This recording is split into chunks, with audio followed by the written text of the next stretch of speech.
নমস্তে, আপনি শুনছেন মানব পরিচয় এর নির্ণায়ক পর্ব। গত পর্বে বিবেক এবং প্রেমের জয় হয়েছে। নাসির ও সভা সমাজ এবং কট্টরপন্থাকে উপেক্ষা করে কোর্ট ম্যারেজ করেছে। নাসিরের আম্মি সানায়াকে নিজের কাছে শুইয়ে নিয়েছেন, আর নবদম্পতির জন্য খুশির প্রথম রাত শুরু হয়েছে। বাসর রাতে নাসির সভাকে যে উপহার দিয়েছে তা অন্য যে কোনো উপহারের চেয়ে সম্পূর্ণ আলাদা ছিল। নাসির বলল, এই উপহারে আমি তোমার জন্য তোমার সবকিছু গুছিয়ে এনেছি। সভা যখন উৎসুক হয়ে প্যাকেটটি খুলল, সে বিস্ময়ে হতবাক হয়ে গেল। অনন্য উপহার, প্যাকেটে ছিল বই। সভা জিজ্ঞাসা করল, এই বইগুলো কিসের জন্য? নাসিরের সংকল্প। নাসির উত্তর দিল, আমি তোমাকে উচ্চশিক্ষায় শিক্ষিত করতে চাই। তোমাকে একজন অটোমোবাইল ইঞ্জিনিয়ার হতে দেখা আমাদের জন্য অত্যন্ত আনন্দের হবে। সভার মুখ পদ্মের মতো ফুটে উঠল। বাধ্য হয়ে দ্বাদশ শ্রেণীর পর পড়াশোনা ছেড়ে দিতে হয়েছিল যাকে, সেই সভা জিজ্ঞেস করল, আপনি আমাদের এই অপূর্ণ স্বপ্নের কথা জানলেন কি করে? এর পরেই শুরু হল নাসির ও সভার মধ্যে এক দার্শনিক আলোচনা, যা এই গল্পের মূল ভিত্তি। কট্টরপন্থা নিয়ে প্রশ্ন। নাসির জানালো যে তার বিরোধ ধর্মের সাথে নয়, বরং রক্ষণশীলতার সাথে। সে প্রশ্ন তুলল যে, 1000 বছর আগের পরিস্থিতির জন্য যা উপযুক্ত ছিল, সেই জীবনধারার জন্য আজকের অনুসারীদের কেন বাধ্য করা হচ্ছে? দ্রোণাচার্যের উদাহরণ। নাসির জিজ্ঞেস করল, আজ যদি কোনো গুরু তার শিষ্যদের তীর ধনুক চালানো শেখান, তবে কি তাকে ভালো বলা হবে?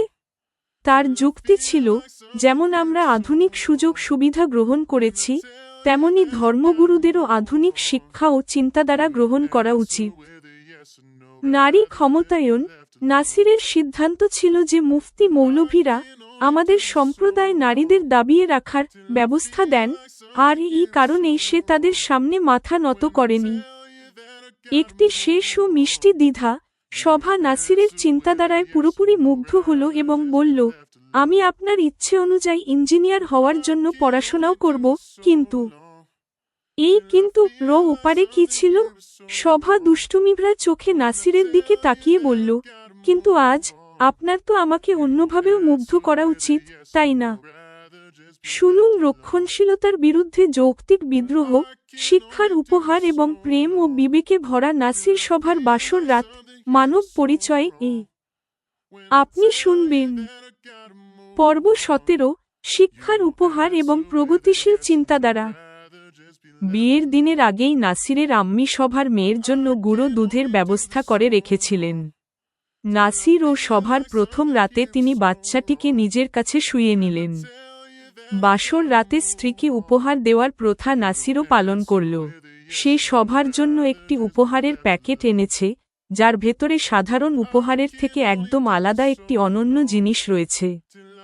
নাসির বাসর সজ্জায় দামি পোশাকে সেজে বসে থাকা সভাকে উপহারটি দিয়ে বলল, সভা, তোমার সম্পর্কে শুনে আমি যা যা জানতে পেরেছি, এই উপহারে আমি তোমার জন্য সেই সব কিছু গুছিয়ে এনেছি। সভার মনে কৌতূহল জাগল। সে বলল, এখন থেকে যেহেতু আমি আমার আনন্দ আপনার খুশিতেই দেখতে পাচ্ছি, আপনার এই কথায় আমার মনে কৌতূহল জেগেছে যে আপনি আমার খুশি কোন বিষয়ে দেখছেন। নাসির সভার শব্দ চয়ন দেখে মুগ্ধ হল। সে হাসি মুখে বলল, সভা, এটি তোমার বা আমার কারোরই প্রথম বিয়ে নয়। তাই আজকের এই রাত আমাদের জন্য অন্য নবদম্পতিদের থেকে আলাদা। ভালো হবে আজ রাতে আমরা সেই সব দিক নিয়ে আলোচনা করি যাতে আমাদের অপ্রয়োজনীয় কুসংস্কারগুলো দূর হয়ে যায় এবং আমরা জীবনকে সার্থকভাবে যাপন করি। সভা নাসিরের কথা কিছু বুঝল আর কিছু বুঝল না। তারপর সে অধীর হয়ে উপহারটি খুলতে শুরু করল। উপহার খোলার পর সভা বিস্ময়ে সেদিকে তাকিয়ে রইল।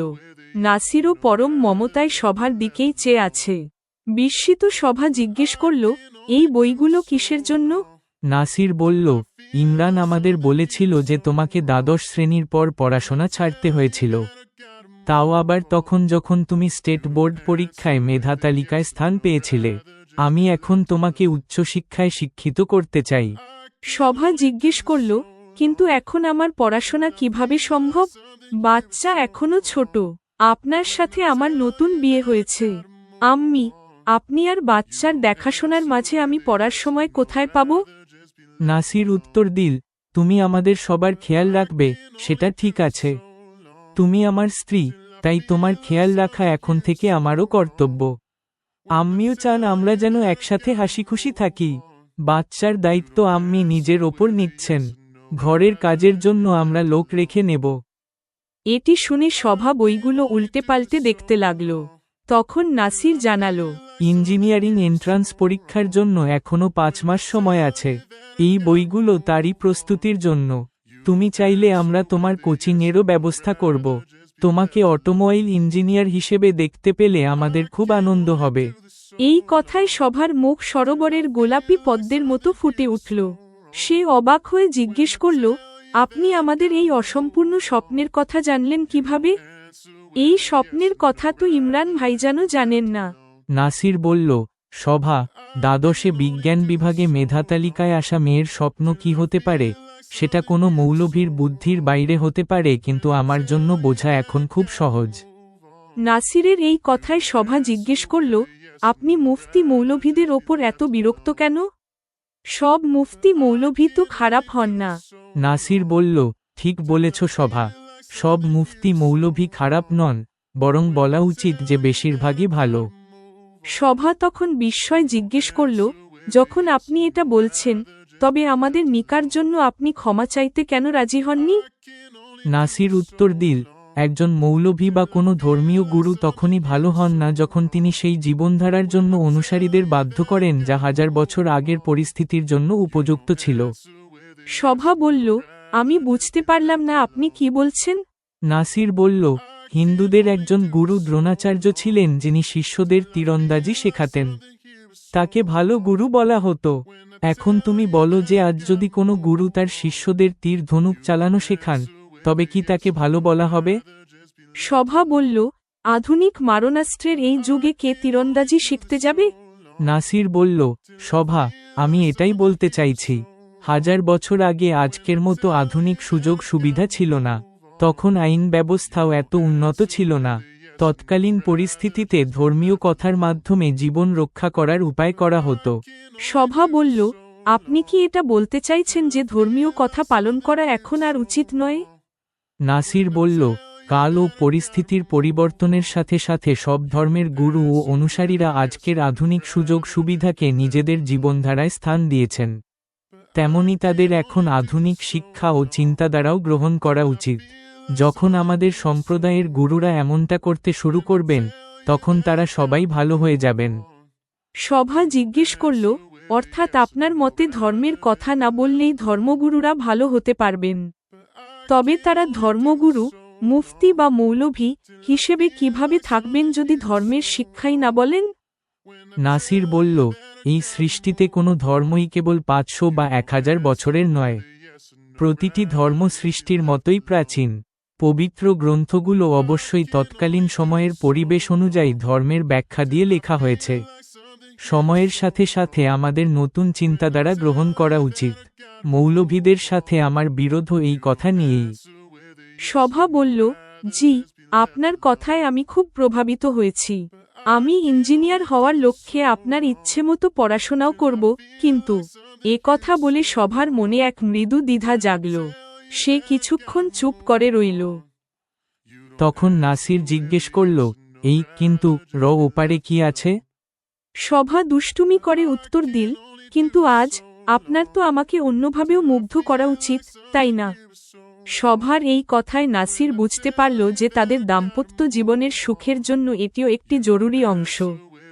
নাসির সভাকে কাছে টেনে নিল এবং তার প্রতি নিবিড় প্রেম নিবেদন করল যাতে সভার মনে আর কোনো সংশয় না থাকে। এখন শুনুন জেমিনাই দ্বারা লিখিত পর্যালোচনা ও বিশ্লেষণ। উপশিরোনাম, শিক্ষার উপহার এবং বৌদ্ধিক অংশীদারিত্ব। এই পর্বটি নাসির ও সভার দাম্পত্য জীবনের শুরুকে ফুটিয়ে তোলে।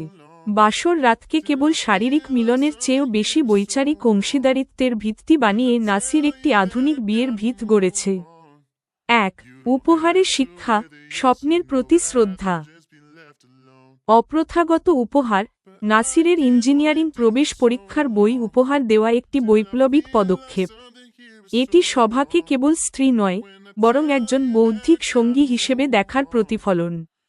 শোভার প্রতিক্রিয়া, শোভার বিস্ময় ও আনন্দ প্রমাণ করে যে এই উপহার যেকোনো বস্তুগত জিনিসের চেয়ে অনেক বেশি মূল্যবান, এটি তার আত্মসম্মান ও ভবিষ্যতের আশা। সহযোগিতার ব্যবস্থা, বাচ্চার দায়িত্ব আম্মিকে দেওয়া এবং ঘরের কাজের জন্য লোক রাখা প্রমাণ করে যে নাসির একজন প্রকৃত জীবনসঙ্গী যে তার স্ত্রীর ক্যারিয়ারকে গুরুত্ব দেয়। 2. ধর্ম এবং সময়ের মধ্যে নাসিরের দ্বন্দ্ব।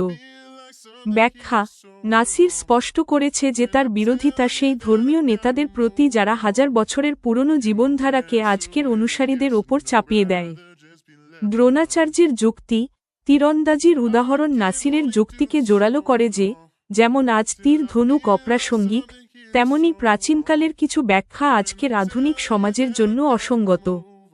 প্রগতিশীল ধর্মের দাবি, ধর্মগুরুদের আধুনিক শিক্ষা ও চিন্তাধারা গ্রহণ করা উচিত যাতে ধর্ম সময়ের সাথে তাল মিলিয়ে চলতে পারে। 3. আবেগীয় এবং শারীরিক নির্ভরতা। বৌদ্ধিক সংযোগ, নাসির বাসর রাতকে চিন্তাভাবনা বিনিময়ের সময় বানিয়েছে যা তাদের সম্পর্কের ভিত মজবুত করেছে। শোভার দুষ্টুমি, শোভার শেষের দুষ্টুমিভরা প্রশ্ন একটি সুস্থ দাম্পত্য জীবনের স্বাভাবিক চাহিদাকে ফুটিয়ে তোলে। সংশয় নিরসন, শোভার কথায় নাসিরের দ্রুত সাড়া দেওয়া এবং গভীর প্রেম নিবেদন নিশ্চিত করে যে তাদের সম্পর্ক বৌদ্ধিক হওয়ার পাশাপাশি শারীরিকভাবেও পূর্ণ। এই পর্বটি নাসির ও শোভার সম্পর্ককে এক পরিণত ও সঠিক লক্ষ্যের দিকে চালিত করে। এই পর্বটি নাসির ও শোভার সম্পর্কের একটি মজবুত ভিত তৈরি করে। পর্ব 17 সমাপ্ত।